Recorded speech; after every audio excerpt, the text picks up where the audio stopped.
All right, here with reaction. Trump campaign. Do you like how I did that? It's really I had to do that and walk over here. I think you have a future in polling, Sean. Great. Yeah, well, that's definitely. your business. How are you feeling?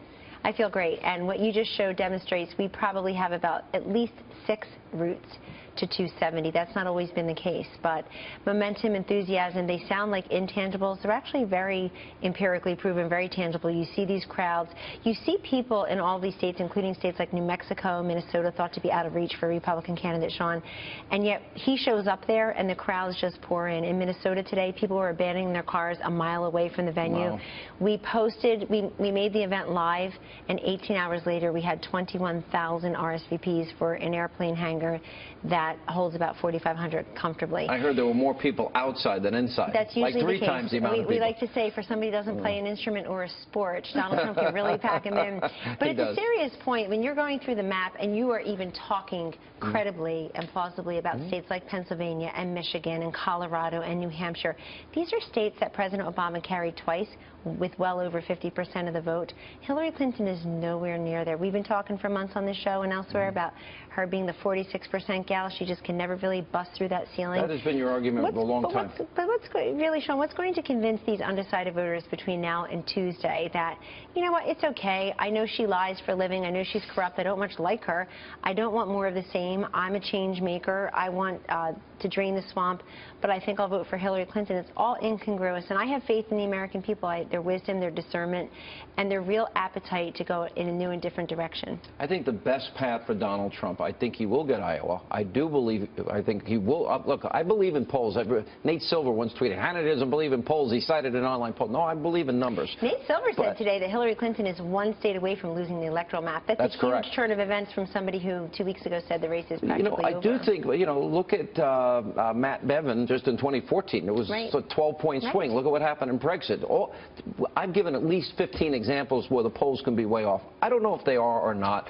They're the numbers that we have. You're the pollster. But if we're going by polls, he will win Iowa. He will win Ohio. If we're going by polls, I think he will win North Carolina. Very tight as always in Florida. Always. It's Florida. Where are you? I mean, in Florida, look, in 2000, George W. Bush, as we all know, was separated by 527 votes in Florida with Al Gore. And George W. Bush's brother was the governor of Florida. George W. Bush had been the nominee for 2.5 years. The field had been cleared. He had all Republicans for him, all the establishment, the infrastructure. We don't have that. How do you feel about the early vote in Florida this time? I'm feeling better. We get these daily reports, and I was going over the numbers today. Actually, we had a press call about it. Plus 100,000, right? Exactly. So we feel good as to compared to where the Republican nominee was in 2012. And plus over 100,000 in North Carolina. Correct. Absolutely. And North Carolina is always a day of vote for Republicans. Governor Romney carried the state in 2012, but he was trailing badly in the early vote. And as was Tom Tillis, the Senate candidate in 2014, who defeated incumbent Kay Hagan in North Carolina. So we know that's a day of vote. What do you think? Either Colorado or Nevada. We hear in Nevada there was a very heavy Hispanic turnout in early voting. Yes, so Nevada is a place where we need a very strong day of turnout, more than in other places. But we feel really good about our infrastructure there and the fact that we've beefed up our field team to plan for this after we saw some of the early returns last week.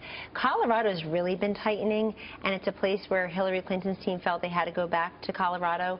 I like the way you swap them out on your board, because for a while our major path included Nevada and not Colorado, but we've had the luxury of late to swap them out. And the fact that we're talking about Michigan, the fact that you're talking in a serious way about Pennsylvania. All right, but is it Pennsylvania is always from a presidential standpoint in my adult life, and that no, not going to happen. Is it different this time? It's different because the candidate is different. The message is about renegotiating bad trade deals, about protecting coal miners and steel workers. Pennsylvania's been hurt so bad. And by the way, just fracking for Pennsylvania is huge. But I do always worry about what really goes on in Pennsylvania. The Obamacare premiums are through the roof. Yeah. Well, Philly's about 11% of the vote, and then the surrounding suburbs are about another 23%. So you're talking about a third of the state. We've seen some improved numbers among women in those suburbs around the collar counties. Which would be more likely from your perspective, Pennsylvania or Michigan? We're going for both. We're actually competing very heavily in both. We're putting our 2 major assets, Governor Pence and Mr. Trump, in both states. What do you put the odds at, Donald? What do you put the odds on Tuesday night? Our audience here is Fox News projects that Donald J. Trump will be the 45th president of the United States. What are the odds? The odds are about 54% at this point. We've got them on the run. They rejiggered their whole schedule based on what we did. 54% ought to scare everybody. That means there's a 46% chance she could win. The biggest liar, most corrupt person on earth. It's actually this morning I was having a conversation with Mr. Trump, and he said something about Brexit. And I said, no, you keep talking about Brexit. This is the Trump effect. There's a big difference. You keep on crediting these other movements, and this is actually the Trump effect, because Brexit isn't filling up these hangars and getting people all excited. And the other thing we're seeing in early voting... I hear the food is like really top-notch. KFC, McDonald's. Oh, my God. There's no beer on the plane. There's no beer on the Trump plane. What's up with that? No wonder we haven't seen you there. Yeah, exactly. Now we know. But seriously speaking, the Trump effect, I've been talking about the undercover Trump voter for months, but people say it's shy, it's hidden, they don't want to admit. They're misunderstanding what I mean. Undercover are all these people who say to themselves, I have an excuse to vote against her, I need a reason to vote for him. They have the reason now. They like the 100-day plan, they like the repealing, replacing Obamacare, they love defeating radical Islam. I like what he offered, a new deal for Black America. Yeah, it's all of that, but really, Sean, in the end, are people going to cast a vote for somebody who's never done this before? That's really the undercover Trump vote. And are people going to go against their own either partisan predilections or their past voting behavior? And you see a lot of that. I mean, when Hillary Clinton promised to put the coal industry out of work, that message, it was supposed to be about West Virginia, but it traveled right across to Ohio, Pennsylvania, Michigan, Wisconsin out. And I've got to also credit our running mate, Governor Pence. He's the governor of Indiana. He helped a great deal with the upper Midwest states where we're now competitive. All right, it's going to be a busy night. I'll see you on Victory Night. Thank you.